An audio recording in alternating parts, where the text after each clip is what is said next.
Di video kali ini aku bakalan ngebawain alur cerita dari anime Gaikotsu Kishisama episode ke-8. Oke deh, gak usah lama-lama lagi. Yuk langsung aja kita rebahan dan nikmati ceritanya. Tapi jangan lupa buat subscribe, like, dan komennya di channel ini, biar aku makin semangat buat bikin konten. Thank you, Mina. Di episode sebelumnya, Ark dan Ariane akhirnya memulai perjalanan mereka ke kota Olaf untuk menyelidiki kasus perbudakan elf. Namun di tengah jalan, mereka dicegat oleh sekelompok Hounded Wolf yang menyerang. Ark yang lihat cincin mencurigakan di kaki Hounded Wolf pun langsung menghancurkannya. Dalam sekejap, Hounded Wolf itu pun kembali tersadar dan meninggalkan mereka. Kemudian, Ark yang lagi ngejar Ponta nggak sengaja ketemu sama rombongan Putri Yuliarna yang udah meninggoy karena diserang sama prajurit bayaran. Ark pun langsung menghadapi mereka. Dan dengan menggunakan sihir pembangkit mayat regeneration-nya, Ark pun menyelamatkan nyawa Putri Yuliarna dan bawahannya. Singkat cerita, akhirnya Ark, Ariane, dan Ponta sampai di kota Olaf. Namun gak disangka, ternyata Ark kembali bertemu dengan ninja berkuping hewan yang dulu ia temui di penyerangan Gento. Lalu di episode 8 kali ini, tampaklah Ark, Ariane, dan Ponta yang lagi ngobrol sama Loli ninja tersebut. Kayaknya si Loli itu senang banget setelah ketemu lagi sama Ark. Ark yang lihat Ariane kebingungan sama obrolan mereka, langsung ngejelasin kalau si Loli ninja itulah yang kemarin ngebantu dia dan ngasih surat kontrak budak. Perkenalkan, aku adalah Chiyome, salah satu dari 6 ninja klan Jinshin, kata Chiyome memperkenalkan dirinya. Kemudian Chiyome tampak gelisah. Dia pun ngajakin Ark dan Ariane untuk ngobrol di tempat lain. Lalu sesampainya di penginapan, Ark, Ariane, dan Ponta pun memperkenalkan dirinya kepada Chiyome. Namun tiba-tiba aja Chiyome langsung nanya sesuatu ke Ark. Kenapa dulu kamu langsung manggil aku ninja? Tanya Chiyome. Itu karena di negeriku orang kayak kamu disebut ninja. Jawab Ark dan gugup. Tapi ninja itu nama rahasia yang cuma diketahui sama klanku. Berarti negerimu itu sama dengan pendiri kami ya? Tanya Chiyome. Mendengar hal tersebut, Ark pun langsung jadi bersemangat. Dia menduga kalau pendiri klan ninja yang dimaksud sama Chiyome itu pasti adalah orang Jepang kayak dia. Namun sayangnya, pendiri klan ninja itu udah meninggoy 600 tahun yang lalu. Kemudian Chiyome pun ngejelasin situasi yang dialaminya kepada Ark dan Ariane. Dan ternyata kehidupannya tuh nggak beda jauh sama Ariane. Chiyome datang ke kota Olaf tersebut untuk nyelamatin ras setengah hewan yang ditawan dan diperjualbelikan sama manusia. Persis dengan apa yang terjadi kepada ras elf. Lalu untuk menyelamatkan rasnya itu, Chiyome pun meminta bantuan dari Ark. Aku udah menduganya sih. Setelah ngelihat perlakuan manusia kepada para elf, ras manusia hewan juga pasti diperlakukan dengan cara yang sama. Batin Ark. Aku tahu kalian sedang mencari orang-orang yang ada di dalam kontrak budak itu. Aku bisa memberikan informasi sebagai imbalannya, kata Chiyome. Tapi aku sedang membantu Ariane Dono dan para elf. Ariane Dono, gimana pendapatmu? Tanya Ark. Baiklah, karena nasib kita sama, aku dan Ark akan membantumu, jawab Ariane. Chiyome pun senang banget setelah mendengar jawaban Ariane itu. Lalu di tempat lain, tampaklah Pangeran Dakares yang lagi marah-marah. Sialan, kok bisa Hounded Wolf gak patuh lagi? Jadi Yuliarna masih hidup dong, bentak Dakares. Sepertinya cincin Hounded Wolf telah dihancurkan seseorang, dan Putri Yuliarna udah waspada, jadi dia mengambil jalan kecil. Lapor Cetrion, pria misterius yang kemarin mengawasi Putri Yuliarna.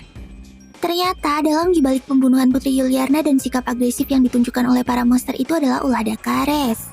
Dia nggak pengen Putri Yuliarna berdiskusi dengan ras elf. Gak cuma itu aja, rupanya si Dakares ini juga terlibat dengan perbudakan elf dan manusia hewan tersebut.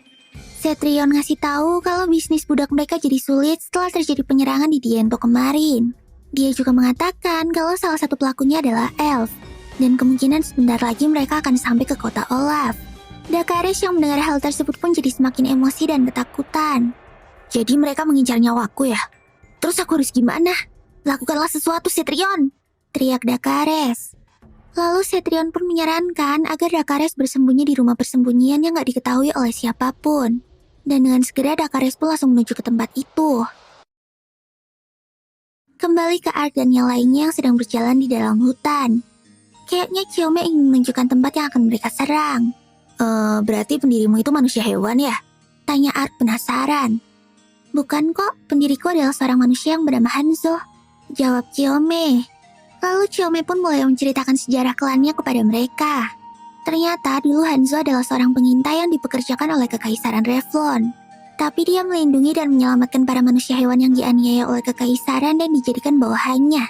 Sejak saat itulah klan Jinsin dan para ninja terbentuk. Setelah mendengar hal tersebut, Ark pun jadi makin semangat sampai gemeteran. Namanya Hanzo, nggak salah lagi. Pendirinya pasti orang Jepang yang nyasar ke sini. Bisa ngebikin klan ninja setelah tiba di Isekai. Udah gitu jadi legenda selama 600 tahun lagi. Aku iri banget, kata Ark dengan absurdnya. Loh, dia kenapa? Tanya Chiyome bingung. Cuekin aja, Ark mah emang suka aneh gitu, jawab Ariane. Kayaknya Ariane tuh udah mulai terbiasa ya sama keabsurdannya si Ark. Singkat cerita, akhirnya mereka pun sampai di pasar budak terbesar yang ada di tengah hutan, yaitu Edzat. Chiyome pun menjelaskan kalau penjagaan di Edzat ini benar-benar ketat. Bahkan jika mereka menyerang Edzat, bisa dipastikan kalau bantuan pasti akan segera datang. Dan kemungkinan besar mereka akan melawan tentara kerajaan. Jadi pasti sulit banget untuk kabur dari sana. Oleh sebab itulah, Chiyome pun meminta Ark dan Ariane untuk langsung kabur duluan setelah membuat keributan besar. Jadi Edzat cuma umpan ya? Kata Ark. Iya, akan sangat sulit untuk membebaskan tawanan yang ada di Edzat. Teman-temanku juga udah nyusup ke kota Olaf. Kami akan menyerang 4 pasar budak di saat yang bersamaan, kata Chiyome. Tampaknya Ark udah paham sama rencana yang dibuat oleh Chiyome. Tapi kayaknya Ariane kurang setuju dengan cara tersebut. Jika mengorbankan 10 akan menyelamatkan 100, maka kita harus melakukan itu. Tapi dengan bantuan kalian, korban bisa diminimalkan, jawab Chiyome yakin. Kemudian Ark dan Ariane pun memutuskan untuk terus membantu Chiyome sampai akhir. Tapi Chiyome menolak dan mengatakan bahwa itu semua terlalu berbahaya. Namun Ark kembali meyakinkan Chiyome. Tenang aja, aku bisa pakai sihir teleportasi kok, kata Ark. Lalu Chiyome pun berpikir kalau kemungkinan besar mereka bisa menyelamatkan semua tawanan di Edzat dengan sihir tersebut. Chiyome pun memutuskan untuk mengabari teman-teman yang lain dan melakukan sedikit perubahan rencana. Baiklah, aku mau ngabarin yang lainnya dulu ya. Kita akan menyerang malam ini, bersiaplah, kata Chiyome sambil pergi meninggalkan mereka. Kemudian, Ark pun ngajakin Ariane dan Ponta untuk balik ke penginapan dan melakukan persiapan. Sesampainya di sana, Ark sama Ponta pun langsung mukbang makanan enak dengan lahap. Ternyata persiapan yang dimaksud sama Ark adalah makan kenyang sebelum gelut.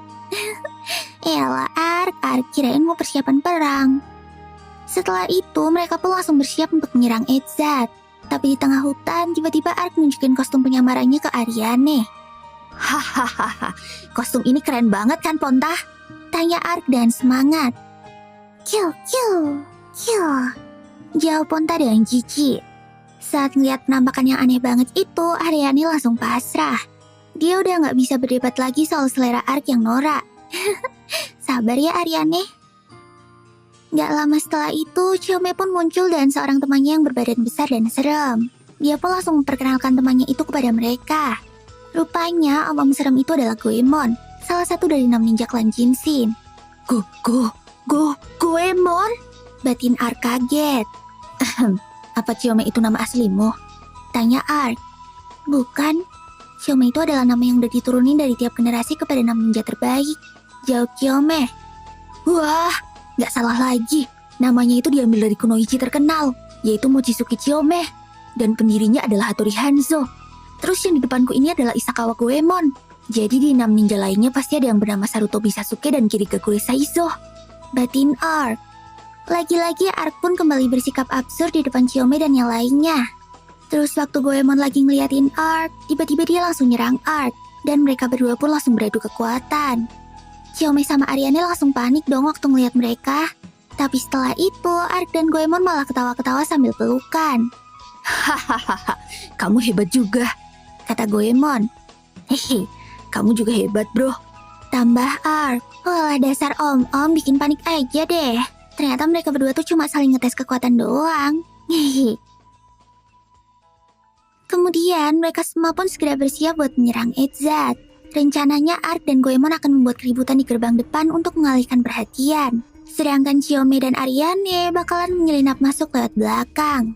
Dan bener aja, waktu mau mulai menyerang, penampilan Ark udah benar-benar mencolok dan menarik perhatian para prajurit yang berjaga.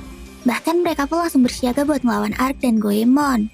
Dengan segera Goemon ngeluarin jurus armor batunya buat menjebol gerbang Edzard.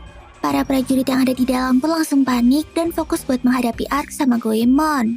Lalu di saat yang sama, Ariane dan Chiyome memanfaatkan kekacauan itu untuk menyelinap dari belakang. "Tunggu apa lagi? Ayo bunuh mereka!" teriak salah satu prajurit sambil menyerang Ark. Tapi ya tentu aja, Ark bisa mengatasi mereka semua dengan mudah. Bahkan gak perlu pakai sihir. Cukup dibogem sama Ark aja mereka udah pada mental semua. Ngelihat kekuatan Ark itu, Goemon pun gak mau kalah. Dia langsung pakai jurus tubuh besi buat ngelawan para prajurit tersebut. Alhasil, mereka pun panik karena tubuh Goemon jadi kebal dan gak bisa diserang pakai senjata. Terus karena misinya Ark adalah harus menyerang dengan mencolok, maka dia pun langsung pakai sihirnya buat menarik perhatian. Seketika itu juga, banyak batu-batu melayang yang langsung menyerang para prajurit serta merusak bangunan yang ada di tempat itu. Setelah ngelihat kekuatan Ark yang super ngeri, para prajurit pun jadi semakin ketakutan. Mereka langsung memutuskan untuk memanggil bantuan. Dan kayaknya misi Ark udah tercapai. Dia berhasil ngebikin para prajurit itu panik dan minta bantuan. Tapi ternyata gak cuma sampai di situ aja. Ark masih pengen main-main sama prajurit itu dan ngebikin mereka jadi makin takut. Lalu dia pun ngajakin Goemon buat menyerang mereka lagi. Dasar duet combo om-om kematian. Dalam sekejap, tempat itu pun langsung bergetar dan muncullah batu-batu tajam berbentuk duri dari dalam tanah. Ark pun gak mau kalah. Dia juga ikutan menyerang dan nunjukin kekuatannya. Pada saat itu juga batu-batu berbentuk taring raksasa muncul dan menerjang para prajurit. Sepertinya ninjutsu milik Goemon dan sihir milik Ark telah bersatu. Jadi efek serangannya semakin mengerikan.